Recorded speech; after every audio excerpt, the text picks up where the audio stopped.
whisper once drifted through the fog of Baker Street. Not a cry for help, but the trace of someone who chose to vanish. Not run, vanish. What makes a mind orchestrate its own disappearance?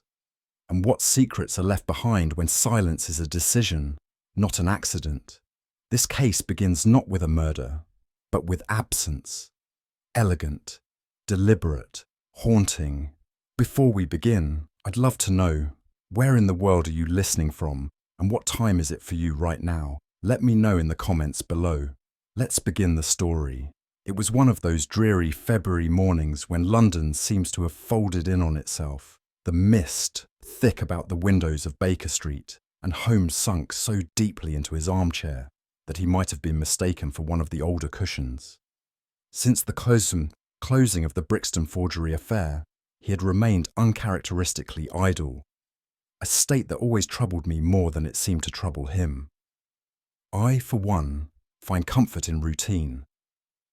Holmes, however, required stimulation of the rarest sort, and the silence in the room had begun to feel oppressive. The knock at the door came like a shot through the stillness, followed closely by the shuffling steps of Mrs. Hudson. She entered bearing a telegram on a silver tray, a continental envelope creased at the corner with a red wax seal already cracked. Holmes took it without ceremony, tore it open, and scanned its contents in silence. His eyes narrowed. "Interesting," he murmured. "Very interesting." Then, holding the paper up to the window's grey light, he added, "Italy, Venice, to be precise." "What does it say?" I asked. He replied simply, "It says only, L, come at once." The transformation in Holmes was near instantaneous. He stood up with a quickness that startled even me, the telegram still dangling from his fingers like a forgotten match. "Watson," he said briskly, "do you recall that curious little matter in Trieste 2 years ago?" "Barely," I admitted. "Then it is of no consequence. Suffice it to say that the signature is familiar. The handwriting is not." He turned the paper over thoughtfully. "And what is more, the brevity, the absence of detail, and the place it originates all indicate a disappearance so deliberate it borders on artifice." "Disappearance?" I echoed. "Indeed," Holmes said, folding the telegram with care. "There are few crimes more challenging than those which occur as if by intention rather than chance. A man who vanishes may have been taken, a woman who vanishes from Venice. That, my dear Watson, is something else entirely." His eyes had taken on that familiar gleam, part amusement, part calculation. That told me the wheels had begun to spin with frightening velocity. "You believe it's a ruse?" "I believe," Holmes said, "that someone wishes very much for us to believe they no longer exist. And that offends logic itself." Before I could formulate a proper response, Holmes had already seized his overcoat from the stand and was gesturing toward the stairs. "Pack lightly, Watson. There's a train to Dover in under 2 hours, and from there a direct steamer to Calais. We'll reach the Italian rail by morning." "You mean to leave now?" He looked at me as though I had asked whether he intended to breathe. "The matter will not wait. When a woman disappears from Venice with no word, no witness, and no warning," he paused at the door, "it is already almost too late." As I followed him down the stairs, my mind reeled with the abruptness of it all. Yet what puzzled me most was not the case, but Holmes himself. I had seen him animated before, even delighted at the scent of an unusual crime. But there was a tension in his tone that morning, something almost, though I hesitate to write it, personal. He stared out at the fog curling over Baker Street, the telegram tucked into his breast pocket. "There's something familiar about the handwriting," he said softly. "Something I haven't seen since before you knew me." It was nearly dusk when we arrived at the palazzo of Luca Bellini, and the atmosphere within was one of cultivated melancholy. Heavy damask curtains filtered the orange light, and the air held the faint perfume of lilac, as if clinging to a presence now gone. Bellini received us in a richly appointed salon, its opulence doing little to mask the tension beneath his gentlemanly form. He was a man in the prime of life, with a strong chin and mournful eyes, draped in a dark velvet coat that seemed to absorb rather than reflect the light. Holmes inclined his head politely, but said nothing. Bellini gestured us to chairs but did not sit himself, instead pacing once before turning toward the hearth, where a single candle flickered. "She vanished, signori," he said at last, "like a breath in the dark." And with that, he began his tale, the words halting, as though each cost him breath. "My wife," Bellini began, his voice tight with restraint. "Eleanor Hartley, now Bellini, was English by birth, reserved, elegant, and to me, the very embodiment of calm. She was not given to whim, nor did she suffer from the ailments of nerves or imagination." He paused, as if hoping to revive her image with words alone. "4 nights ago, she retired early to her rooms. The maid brought her tea at 9:30. At 10, she was gone." Holmes said nothing, his gaze drifting upward to a small portrait on the mantel, a woman of pale complexion, with thoughtful eyes and a trace of sadness in her smile. There was no cry, no sound. The door was locked from within, but the French windows opened onto a balcony, and beyond that, the canal. Bellini drew a shuddering breath. Her slippers were at the bedside, her dressing gown untouched, the tea still warm when the maid returned. "No note?" I asked. "None. No message, no quarrel between us." Holmes tapped his fingertips together. "And since then? No demand, no letter, no sighting." "She has vanished utterly, Doctor, and I am losing my mind to the silence." It was indeed a strange case, and not merely because of the theatricality of its setting. I have seen many disappearances, but rarely one so devoid of the usual fingerprints of foul play. There had been no ransom, no intruder seen entering or leaving the premises, and no enemies of note in Bellini's social circle.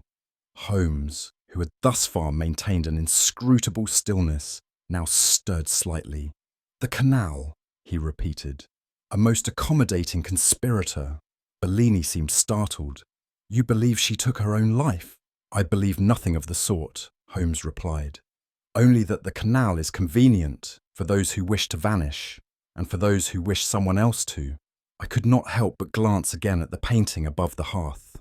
The woman's gaze was distant, almost as though she had seen something we could not. Holmes remained silent, but I knew that the wheels had already begun to turn. Holmes rose suddenly and stepped toward Bellini with that air of courteous menace I had seen unsettle hardened criminals. "Forgive me," he said, "but I must draw your attention to something." Bellini blinked. "Yes? There, on your right cuff," Holmes said gently. "A smear of violet ink, faded but not yet worn. And there, in your inner pocket, I see the edge of an envelope. The corner has been dog-eared from repeated removal." Bellini instinctively touched his chest, then caught himself. "You received a letter yesterday," Holmes said, "and handled it nervously, many times. The ink is violet, an uncommon choice in Venice, but not unheard of in anonymous communications." The singer hesitated, then moved toward the desk, drawing out a small envelope, crumpled and faintly scented with orange blossom.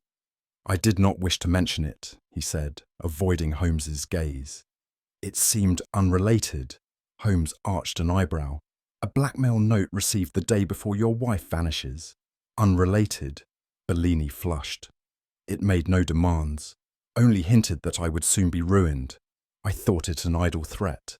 And yet," Holmes murmured, "here we are." The letter, when opened, contained a single sentence written in a strong but unadorned hand. "Your stage is set. The curtain will fall soon." Holmes examined the paper closely, turning it toward the candlelight. "Italian parchment," he said. "Cheap. No watermark. Folded twice, unevenly, as though by someone unused to correspondence." He sniffed it lightly. "Orange blossom, worn by a woman or by a man who wishes to be thought one." Bellini swallowed. I burned the envelope. This was all I kept. And why keep it at all? Holmes asked softly. I thought perhaps it would resolve itself, that it was a jest. I could not imagine it connected to Eleanor's disappearance. Couldn't you? Holmes asked, returning to his chair. I observed Bellini closely. His grief was not insincere, but it was strangely directed, not toward his wife, but toward some unseen spectre he dared not name. He looked less like a man who had lost his beloved than one afraid the walls would speak. Holmes held the paper up once more. Whoever wrote this knows your weaknesses, Signor Bellini. That you kept this suggests guilt, if not of the act, then of something adjacent to it. Bellini said nothing. Holmes leaned forward with a softness that belied the sharpness of his question. Who would write such a note? Bellini's shoulders sagged. I do not know. There was a man, Vanzetti, my business manager from my early years, brilliant with figures and utterly without morals. What became of him? He drowned 2 years ago. A boating accident off Murano. The papers reported it. I even attended the funeral. And yet, Holmes said, you keep the letter. You hesitate when asked about enemies. You speak of your wife's disappearance not with shock, but with expectation. Bellini looked away. I do not know what to believe, only that someone is playing a cruel game, and I am the pawn. No, Signor Bellini, Holmes said, rising.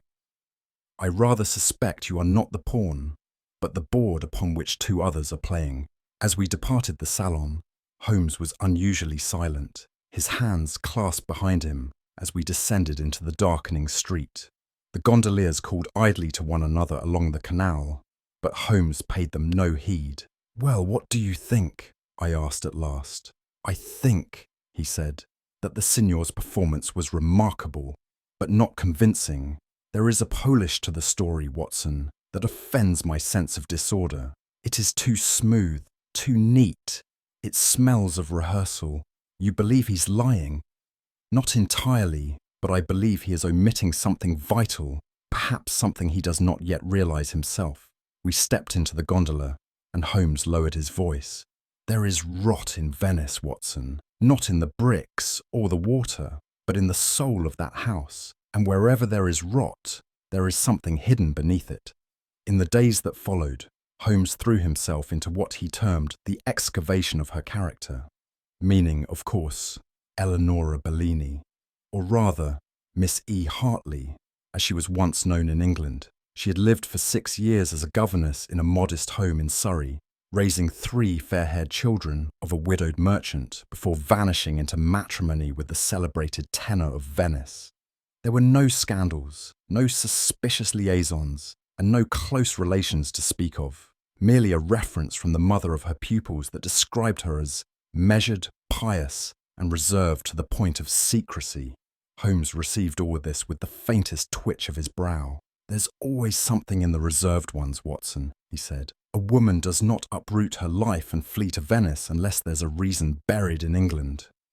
We wrote to the merchant's widow, and her reply, though kind, added little. She was very clever, the letter read. Quiet, yes, but far from simple. I often felt she saw things long before others did, and chose not to speak of them. She chose silence often, Holmes murmured. Now she's chosen it entirely. At Holmes' request, we returned to the Bellini residence, this time without fanfare, and questioned the household staff in earnest. The butler, an elderly man with rheumy eyes and a proud posture, insisted upon the absolute normalcy of the night in question. Madame took her tea in the drawing-room and retired at her usual time. There was no quarrel, no agitation. The cook, a heavy-set woman of few words, agreed, though her tone was less confident, and she twisted her apron as she spoke. But it was Maria, the maid who delivered the tea, who drew Holmes' interest most. She was a girl of 19, quick-eyed, and too rehearsed in her responses. Holmes allowed her to rattle off her version before fixing her with a smile far too kind to be trustworthy. Maria, tell me, what colour was the dressing gown Madame wore that night? Blue, sir, pale blue with— Ah, Holmes interrupted softly. But it hangs untouched upon the hook. She faltered. Then perhaps she changed. Perhaps. And the book she always read before bed? Gone, she said. It was gone. Yet it sits beside the bed, Holmes said, turning to me. A servant who lies always leaves footprints. Only hers lead in two directions. Maria paled, and Holmes said nothing more, but I knew he had marked her. We were ascending the staircase when Holmes stopped suddenly, his gaze fixed upon a single frame that hung awkwardly between two ornate sconces. Do you see it, Watson? The painting? The misalignment, he replied. Slight but recent. Look at the dust around the frame. Disturbed. I examined it more closely. It was a delicate watercolour, a woman on a gondola, her face half-turned, features unfinished. The signature at the bottom corner read Martin Culver, 1887. An English painter, I murmured, recalling the name faintly. Died a year ago, did he not? Indeed, he drowned in a canal during an autumn exhibition tour, Holmes said. How poetic. What's this doing here? Holmes withdrew a handkerchief and lifted the frame from the wall. On the back was a scrawled dedication, to E.G. For the days that never came. He replaced the painting gently. The initials match. Culver, Eleanor. It would seem our governess had a past suitor, or something more. A lover, possibly, or a witness. Either way, he painted her, and she kept the image. But why misalign it now? That is the question. And once again, the air of the house seemed to shift around us. Later that afternoon, Holmes requested a full search of Eleanor's writing desk. It was Maria, still shaken but cooperative under Holmes' gaze, who led us to it. The drawers were neatly arranged, the stationery untouched, but one drawer, third from the left, stuck slightly when pulled. Holmes gave it a tug and frowned. There's something behind it, he said. Watson, if you please. I reached carefully behind the inner panel and withdrew what appeared to be a torn section of sheet music, folded tightly and yellowed with age.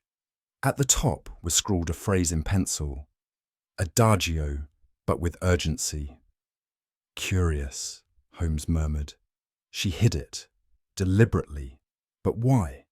Unfolding it, he examined the notes in silence.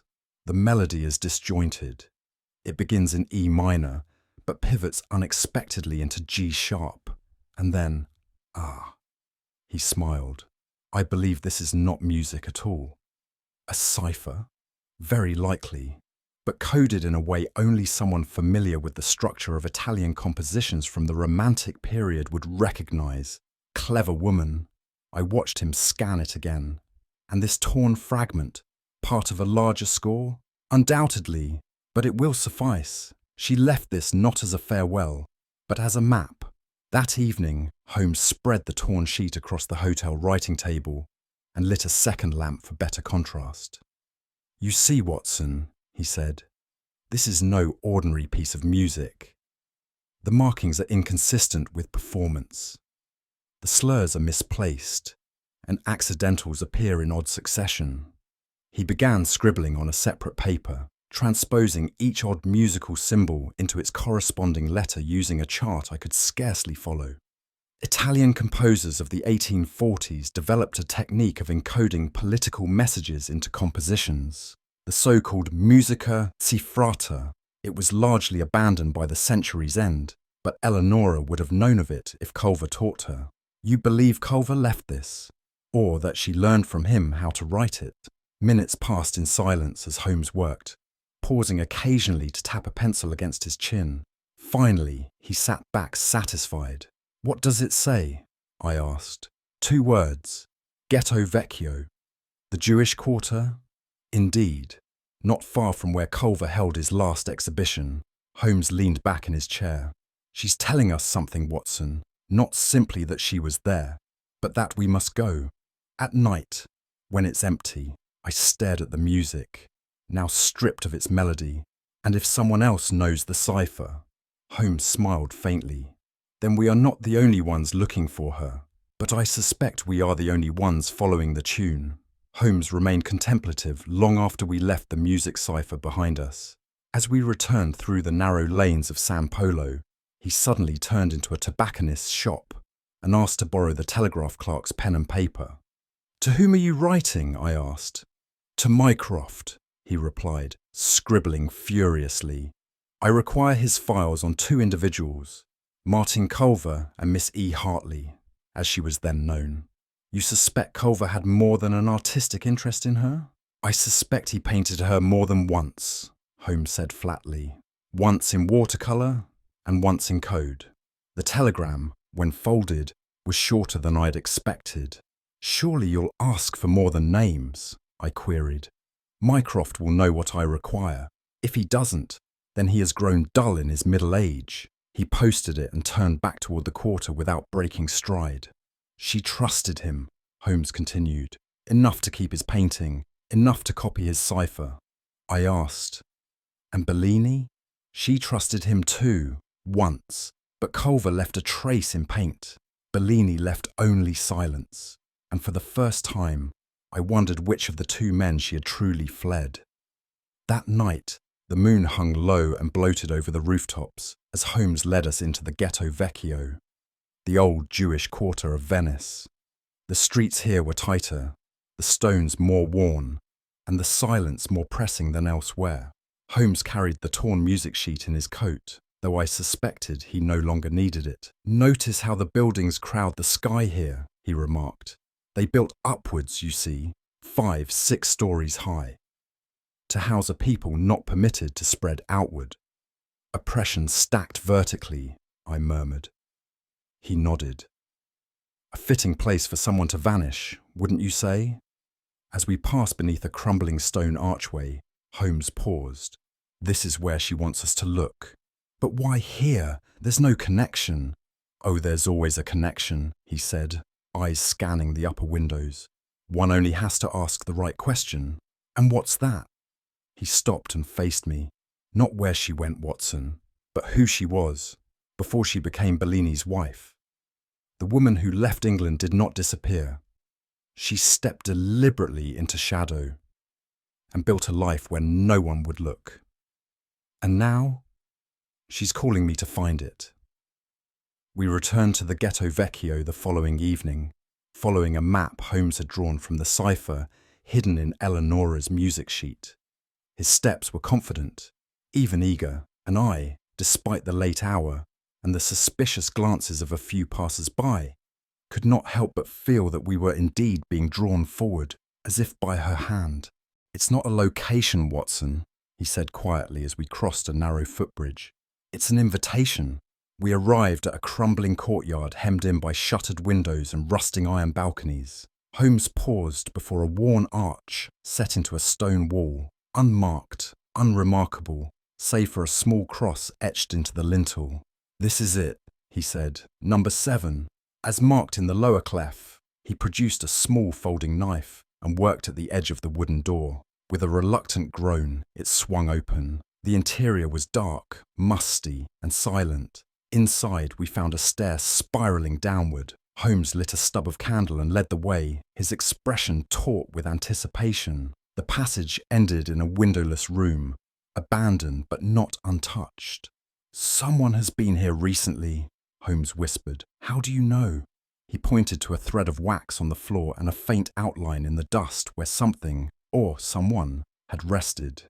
"She left us a melody, Watson," he said, "but someone else followed the tune first." Holmes knelt beside the remnants of a burnt-down candle, lifting the stub between his fingers with care. "Still soft," he murmured, "used within the last 2 nights." I glanced around. The room was barren. A few crates stacked along the wall, a broken stool, and a heap of discarded linen in the corner. Yet there was a distinct impression that it had been used for waiting, or watching. Holmes moved toward the far end of the room, where a shuttered window had been sealed with boards. He ran a finger across the sill and brought it to his nose. "Jasmine," he said, "but faint, mixed with something else." "Perfume?" I asked. "Unfamiliar, not Eleanor's usual scent. if Bellini's valet is to be believed. No, this is someone else, a visitor, or perhaps an intruder. He examined the floorboards, pausing at a faint indentation near the stool. Someone sat here, frequently. See the dust worn smooth beneath the foot. But why here? Because it's hidden, Holmes replied, rising, and because it offered a vantage point. There's a small vent here, just wide enough to hear what's being said above. Spying, listening, he corrected. Which is worse. A man who spies seeks facts. A man who listens builds meaning from silence. I shivered, though the room was not especially cold.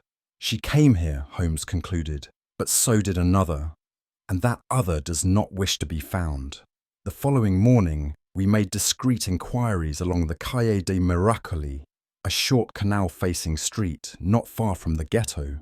After several unhelpful responses, Holmes lingered by a grocer's stall where a woman of indeterminate age was laying out figs in careful piles.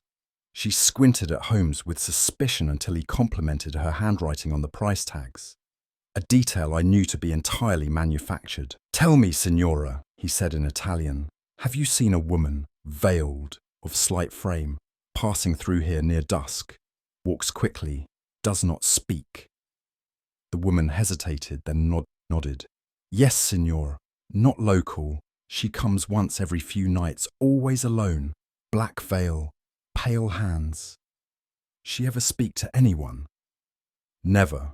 She walks to the old house at the end, number 12, leaves before dark falls. I see her from my window." Holmes nodded. "And last time, 2 nights past, was she followed?" "I do not think so. As we stepped away, I asked, 'You think it was Eleanor?'" Holmes was silent for a moment.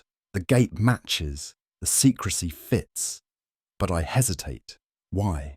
Because there is something too careful in her vanishing, as though she wishes to be seen, but not approached." "You mean—" "She is laying breadcrumbs, Watson, but not for Bellini." He turned down the alley. "She's leading someone else, or testing who will follow." Later that afternoon, Holmes led us into a modest print shop, tucked into the arcades near the Rialto. The proprietor was a twitchy man with ink-stained cuffs and a startled manner, who seemed instantly wary of Holmes' sharp gaze. "I seek a printing order made in the last month," Holmes said without introduction. "Passport facsimile, English, female, likely paid in cash." The man fidgeted. "I handle many." Holmes laid a 20 lira note on the counter. The man vanished into the back and returned with a small logbook. Holmes scanned it, then tapped a line halfway down. "Estelle Gray, age 32, place of birth, Surrey." My breath caught. "Eleanor?" Holmes nodded. "Same age, same place. She printed this on the 11th.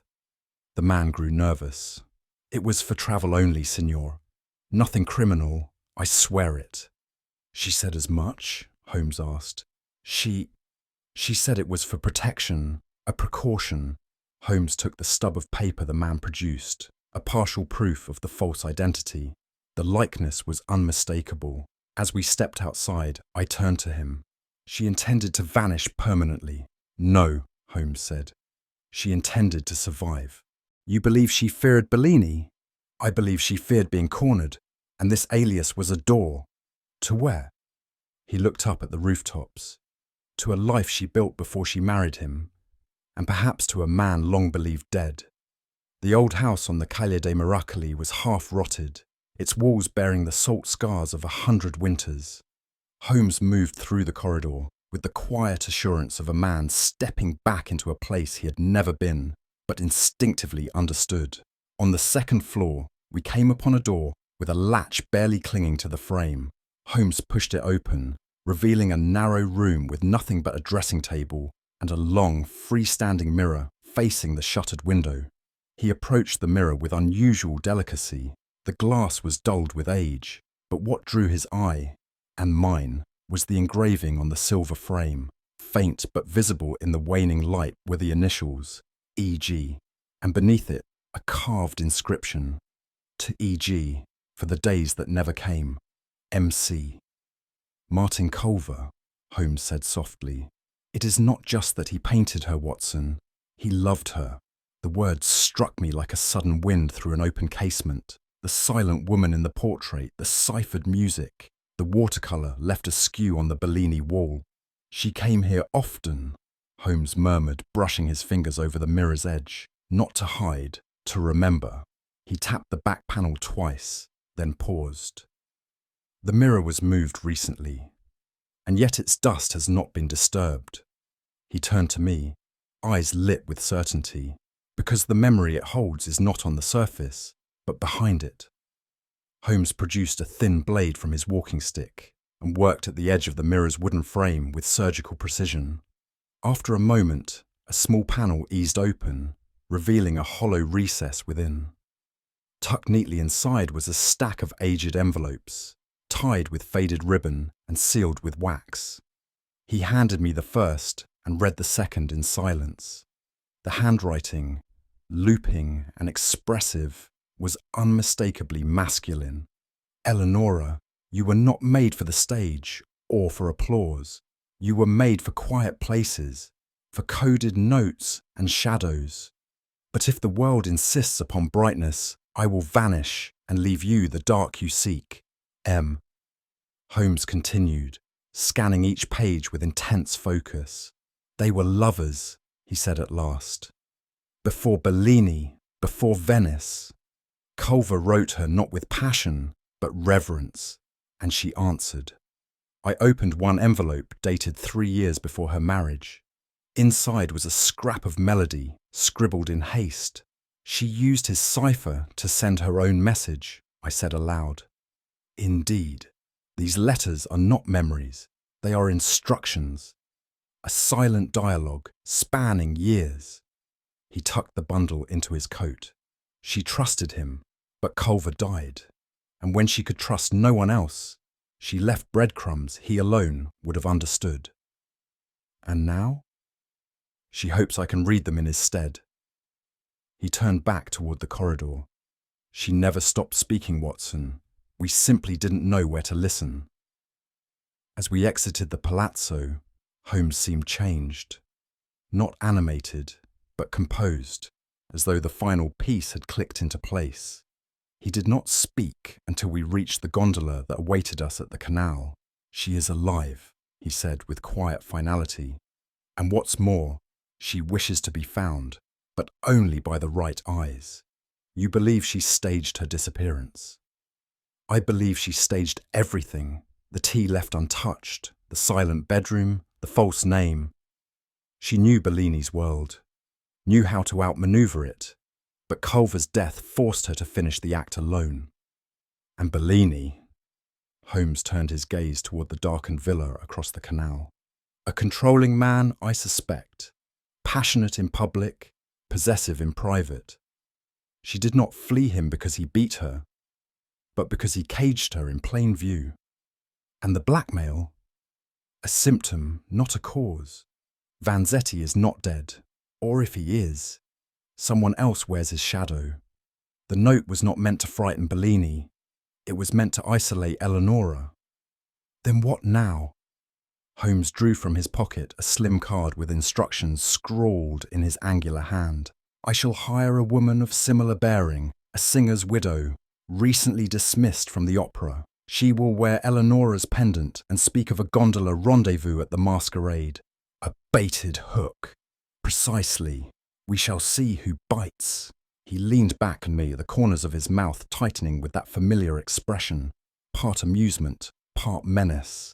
And then, Watson, the performance truly begins. The streets of Venice had taken on the delirium of carnival, and with it, a delightful chaos Holmes found both convenient and distasteful. There is nothing so useful to a man of purpose, he remarked as we wove through masked revellers near the Campo San Polo, as a crowd engaged in nonsense. He had chosen the Palazzo Belladonna as the locus of his scheme, a grand and decaying residence now rented by an aging aristocrat fond of masquerades and oblivious to danger. That evening, it would host a costumed gathering of artists, performers, dilettantes and idlers. Exactly the sort of assembly where truth might wear a mask and falsehood pass unnoticed. Noise, confusion, anonymity, Holmes said, ticking them off on gloved fingers. All ideal conditions for the predator to move and for us to spring the net. The invitation had been arranged with care. A woman of similar bearing to Eleanor, a seamstress once employed at the Teatro La Fenice, had agreed to play the part, donning a gown once worn by Mrs. Bellini and the distinctive lavender pendant we had recovered from her dressing chamber. She understands the risk, I asked. She understands the lines, Holmes replied. And that is all the theatre demands. We arrived at the palazzo shortly before 10. Holmes, in an ornate mask he had chosen with ironic flourish, glanced up at the balcony above. "Tonight, Watson," he said, "we shall see which ghost answers the call, and whether it walks or runs." She entered just after the second round of music, gliding through the tall doors with a grace that silenced those near her. I must admit, even I was taken aback.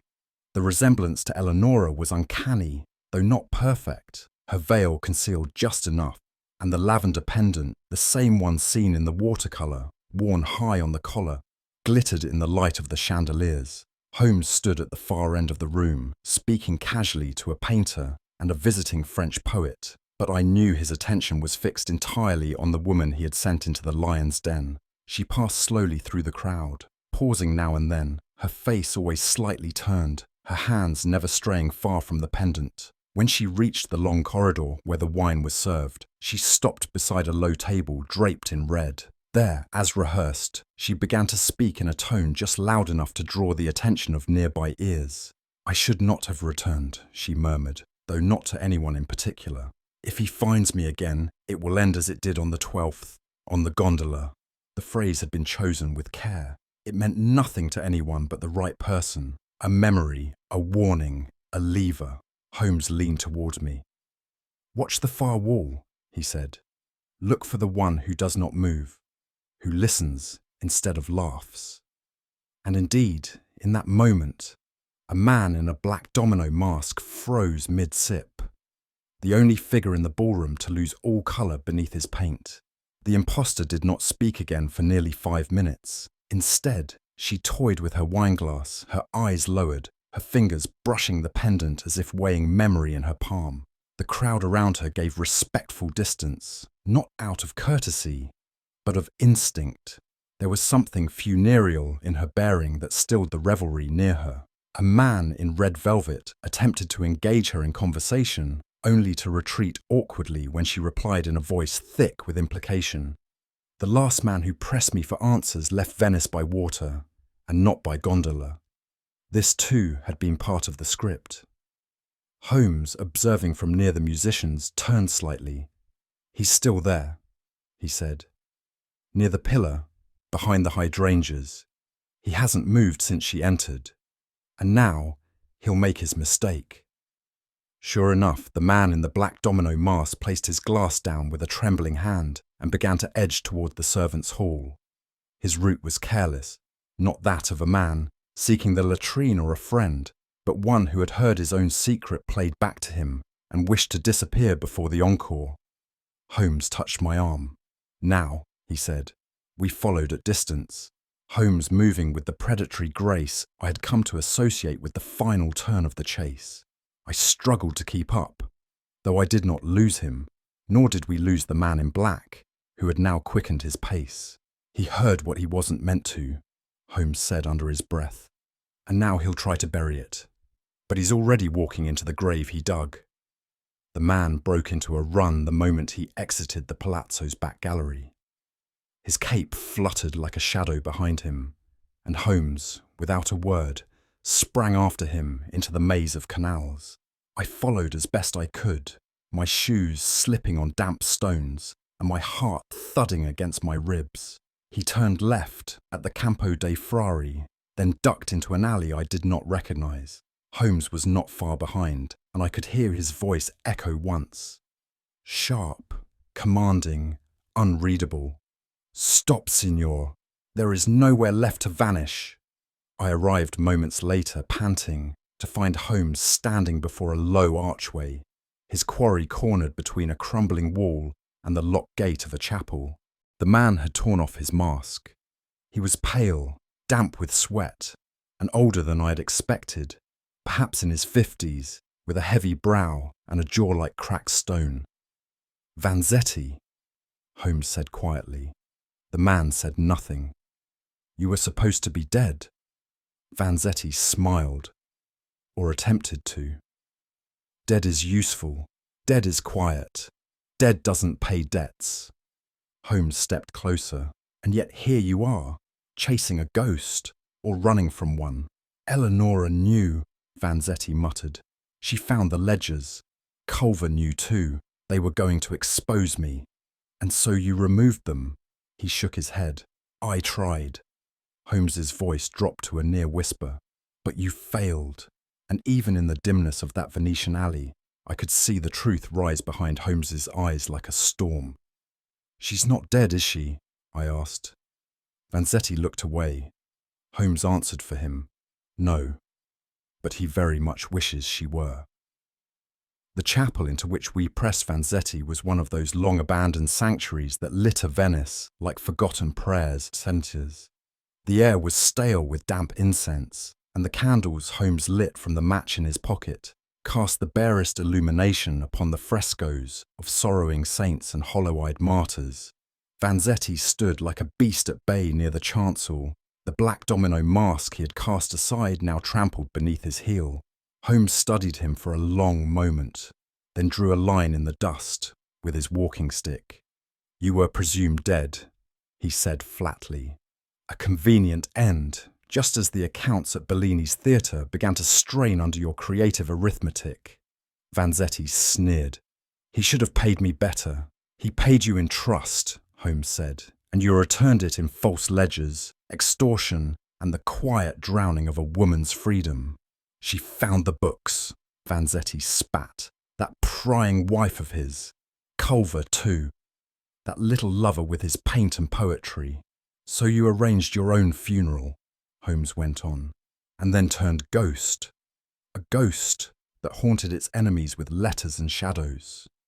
I tried to silence them," he said bitterly, "but Culver died before I could reach him, and she escaped you," Holmes said, voice cold.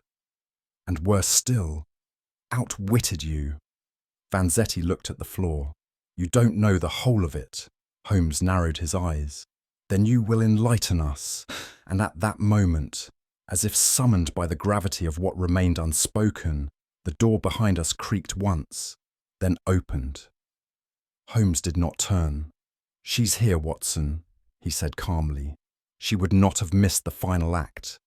The figure who entered stood still for a moment at the threshold, veiled, motionless, and impossibly composed.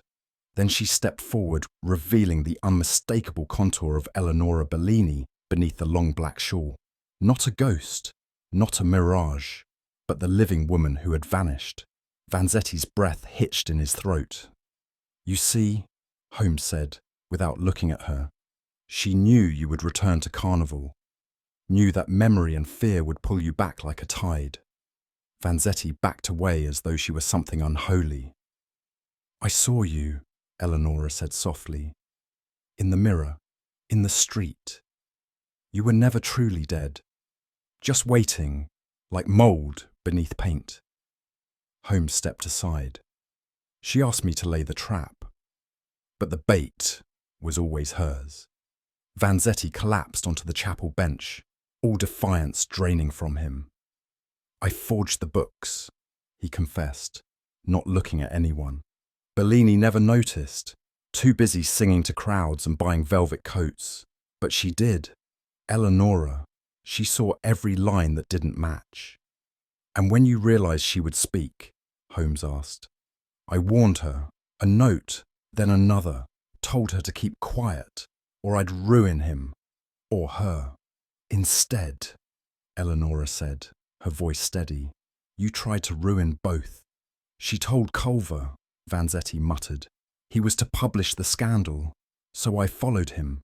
It was supposed to look like an accident." "And you let Bellini mourn you," I added. Better to be mourned than imprisoned, Vanzetti hissed. Holmes gave a short breath of something that might have been pity or scorn. You underestimated the one woman who refused to play your game. She vanished, Vanzetti whispered. No, Holmes said, finally turning toward Eleanor. She learned how to disappear without dying. The silence that followed was thick, but not empty. Eleanor moved forward slowly, each step a deliberate reclaiming of space once denied to her. Holmes remained still, his expression unreadable, while I, though trained by years at his side, could not help but feel a strange awe. I knew you were alive, Vanzetti murmured, unable to meet her gaze. But I never thought you would show yourself. I never thought I would need to, she said. But Holmes convinced me. Disappearance, he said, is a fine trick, but justice is a finer one. You used me, Vanzetti spat toward Holmes. I allowed you, Holmes replied mildly, to reveal yourself, which is not quite the same. The truth is a patient guest. It waits for its invitation. Eleanor turned to Holmes. You gave me more than safety. You gave me strategy. I offered clarity, he said. You provided everything else. It was then that the constables Holmes had summoned by courier arrived, their footsteps echoing in the corridor. Vanzetti did not resist. He had seen the mirror. He had read the cipher. And he knew that a woman who could leave her name behind like a discarded opera costume could just as easily destroy what remained of his own. After they led him away, I turned to Eleanor. You might have vanished for good. No one would have blamed you. She looked at me, and for the first time truly smiled. No one ever really vanishes, Doctor. We only choose where not to be seen. Holmes inclined his head, his eyes narrowing. A choice few ever understand. She stepped closer to him, as if about to speak, and then seemed to think better of it. Instead, she nodded once and turned toward the canal. As her footsteps faded, Holmes did not move. She played the board well, I said softly. He replied without hesitation. She was the board.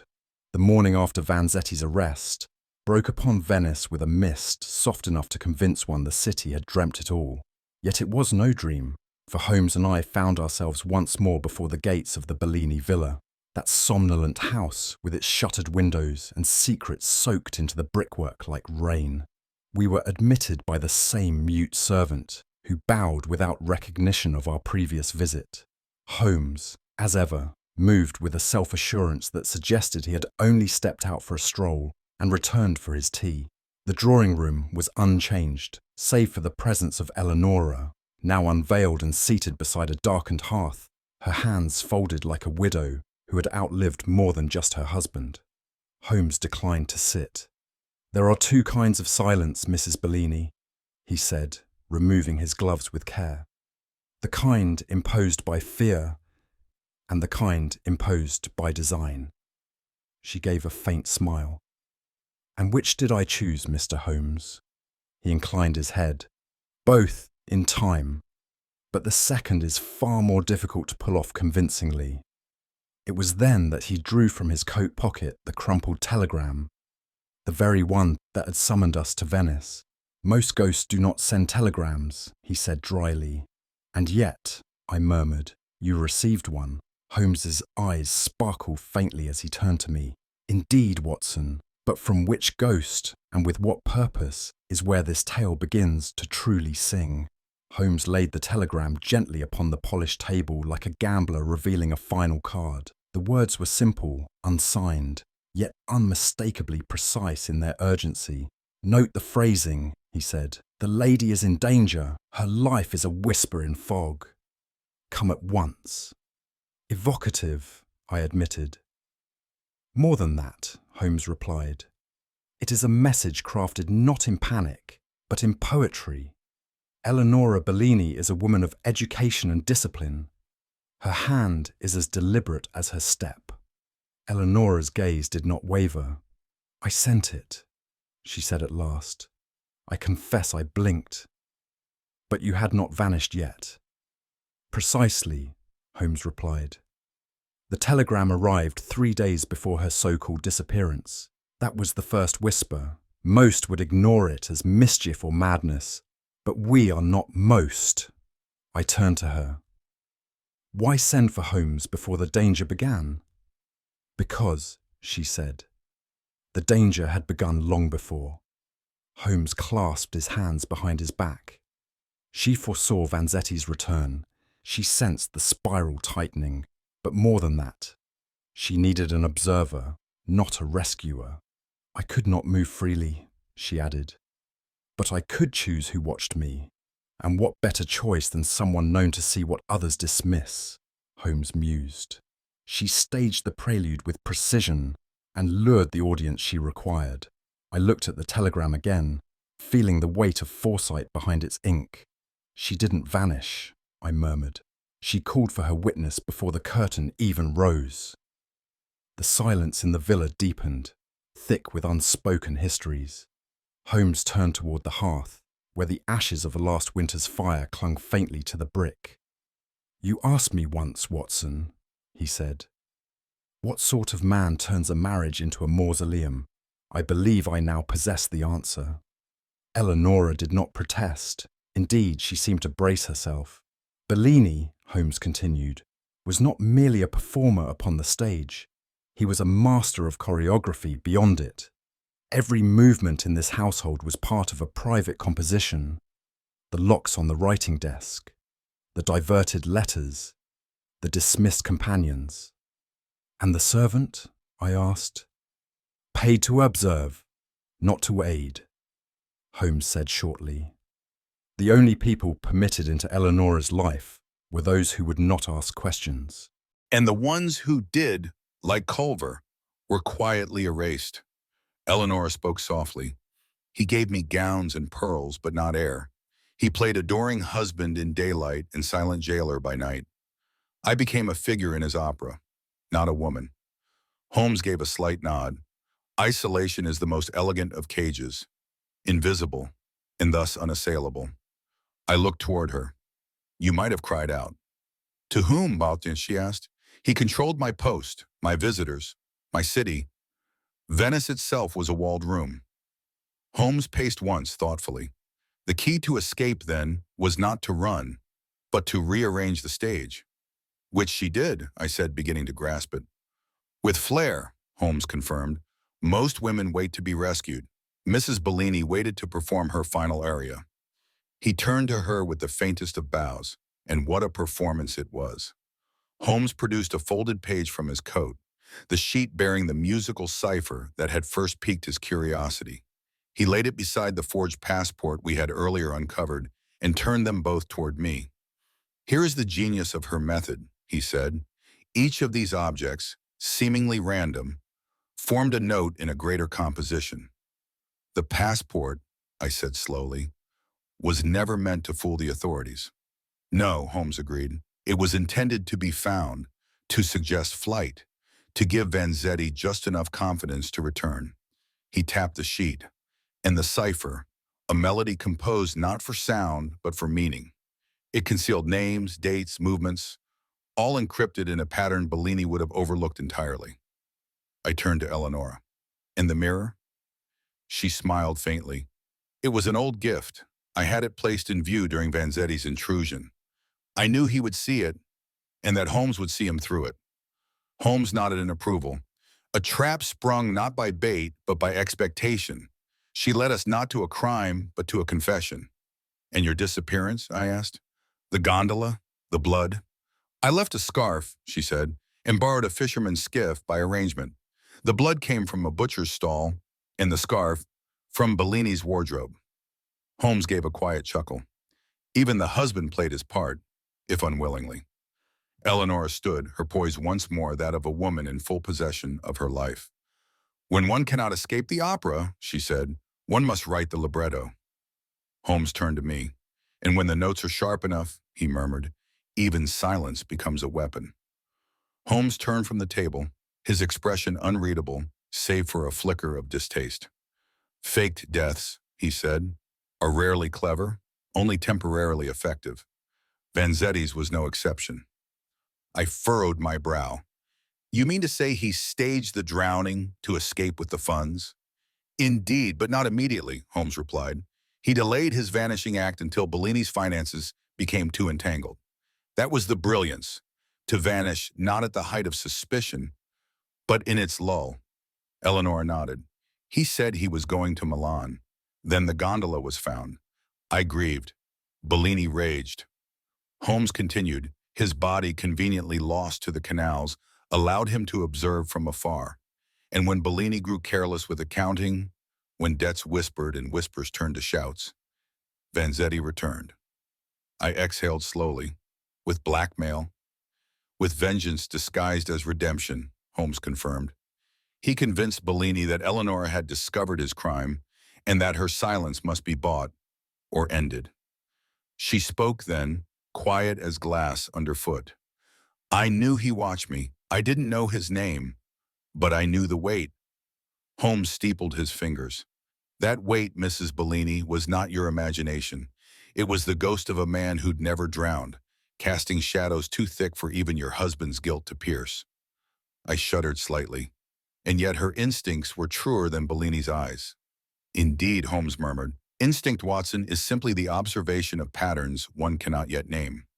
It was only after Vanzetti's confession had been taken and the villa once more cloaked in its customary hush that Holmes turned to me with that peculiar gleam, the sort that precedes either enlightenment or mischief. You are troubled, Watson. I am, I admitted. I followed every step of your logic, and yet I remain astounded by the orchestration. Holmes nodded once. It is rare to find a mind willing to conduct its own liberation. You mean Eleanor? Precisely. She orchestrated every measure, save one. And that? She needed a conductor to slow the tempo when danger rushed in. That, dear Watson, was where I entered. My eyes narrowed. You helped her vanish. Reluctantly at first, he replied, but necessity has its own persuasion. I ensured her passage to the convent under the name of Sister Aria. I arranged the gondolier's complicity. Even the bloodied scarf, that was my contribution. You told me nothing. That too was essential. If you knew your reactions would betray the truth, you played your part better than I ever could. I felt a mingling of embarrassment and admiration. You used me. I trusted you, he corrected, and your conscience. I looked to where Eleanor now stood, speaking quietly to a local magistrate, a woman both revealed and veiled in equal measure. She's safe now? Holmes inclined his head. An unknown, which in her case is safer than any guard. I shook my head, half in disbelief. All this for dignity. Dignity, Holmes replied, is the one currency even blackmail cannot devalue. He pulled his gloves back on with care, then added, and as for those who vanish, it is not always to flee, Watson. Sometimes it is the final act of authorship. As the gondola carried us from the villa, the mists of the lagoon swirled about us like the last curtain drawn upon a performance none would believe had taken place. I sat opposite Holmes, watching his profile in that fading light, the sharp silhouette of a man who had once again danced with shadows and emerged untouched. She was remarkable, I said at last. Holmes did not look up from his notebook. Most people are, when necessity demands it. No, I said more firmly. It was more than that. She saw the danger before it arrived. She laid a path of signs, not screams, and she trusted you utterly to read them. He paused, tapping his pencil once upon his knee. I trust pattern, he said, not people. She happened to construct hers well. I smiled faintly. You sound almost reluctant to admire her. I admire few, Watson. It saves disappointment. I turned to the water. You once told me that true freedom is not escape, but clarity, that most men flee their past only to find it waiting in the mirror. Did I? He mused. How uncharacteristically poetic of me. Do you believe she found clarity? Holmes considered this. She found authorship. Whether that brings clarity, only she would know. The oarsman rowed in silence. The air tasted faintly of salt and distance. I broke it softly. Have you ever considered disappearing, Holmes? Not for a case, but entirely. He raised one brow. But until I am outwitted by someone truly worth vanishing for. And if that person has already come and gone? Holmes said nothing, but his eyes flicked once to the fog behind us, to where the villa lay, fading into silence. That night, as I closed my journal, I wrote only one line, and I could not help but wonder whether such a person had already come and gone, leaving only the scent of Venice in the fog of Baker Street. We passed through the blackened Austrian ridges like phantoms, our train cutting across valleys where war had once marched and silence had returned only by reluctant truce. Holmes sat across from me, his long fingers steepled under his chin, gaze fixed on the streaking landscape outside. There was little conversation between us in those early hours of the return. I had grown accustomed to these silences. They were not born of coldness, but of distillation. Holmes required solitude in the aftermath of deduction, as a violin requires stillness after its final note. Yet I, more pedestrian in my rumination, found my mind dwelling not on Bellini, nor even the feigned death of Vanzetti, but on the woman whose escape had demanded such artifice. "Do you suppose," I asked quietly, "that she truly meant to vanish forever?" Holmes did not look at me, but he said, "If one understands the cage, Watson, they often understand the key."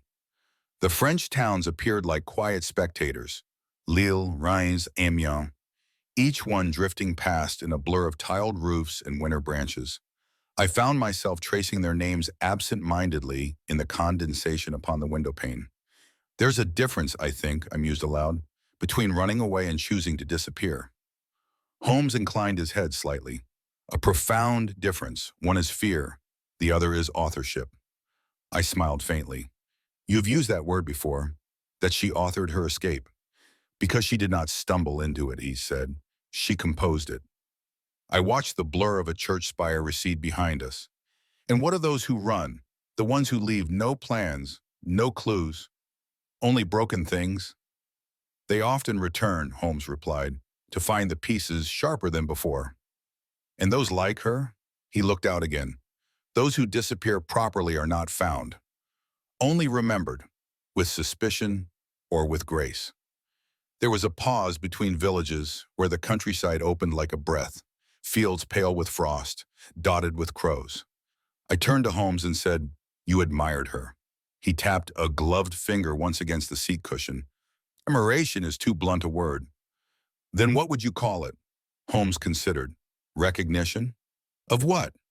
"Of someone who played the game as it was meant to be played, with silence where others shout, and intention where others flail."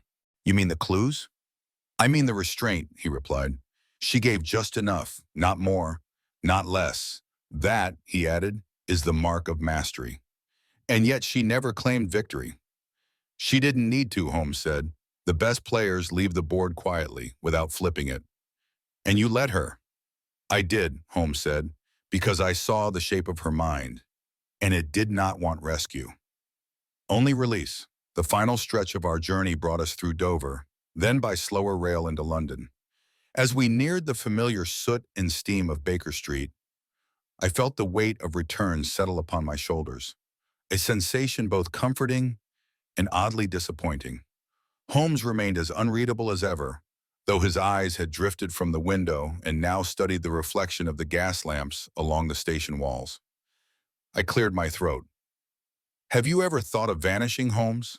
Of simply not returning?" He raised one brow, but no more. "Surely the temptation has crossed your mind," I continued, "to disappear not for justice or pursuit, but for yourself." Holmes smiled then, just faintly.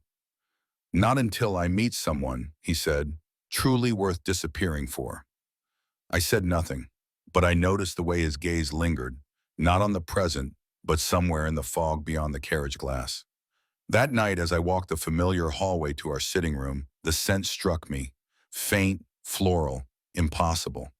Not perfume precisely, but the suggestion of it, like a memory exhaled by the walls. Holmes was already at his desk, sorting telegrams with his usual indifference. I said nothing. Neither did he. But later, in the quiet between pipe smoke and midnight, I wrote a final line into my notebook, and I could not help but wonder whether such a person had already come and gone, leaving only the scent of Venice in the fog of Baker Street.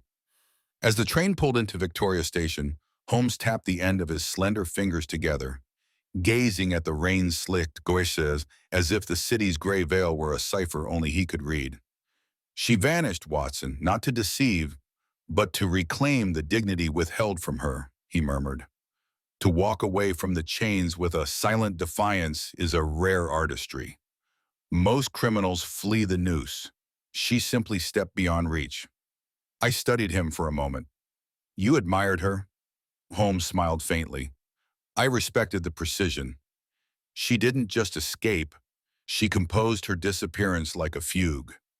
What do you think was the subtlest clue Holmes followed to uncover the truth? Was it the forged passport, the music cipher, or the absence that spoke louder than any presence? Share your theory in the comments. I'd love to know what stood out to you most in this curious case.